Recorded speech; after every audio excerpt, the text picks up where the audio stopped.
آپ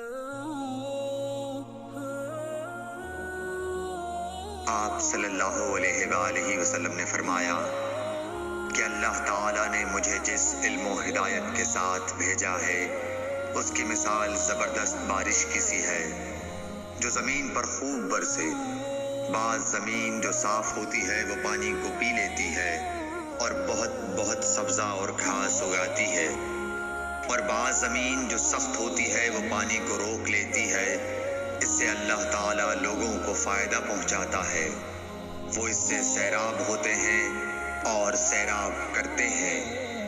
اور کچھ اور زمین کے بعض خطوں پر پانی پڑتا ہے جو بالکل چٹیل میدان ہوتے ہیں، نہ پانی روکتے ہیں اور نہ ہی سبزہ اگاتے ہیں۔ تو یہ اس شخص کی مثال ہے جو دین میں سمجھ پیدا کرے اور نفع دے، جس کو وہ چیز جس کے ساتھ میں مبعوث کیا گیا ہوں اس نے علم دین سیکھا اور سکھایا۔ اور اس شخص کی مثال جس نے سر نہیں اٹھایا یعنی توجہ نہیں کی، اور جو ہدایت دے کر میں بھیجا گیا ہوں اسے قبول نہیں کیا۔ صحیح بخاری حدیث نمبر 79۔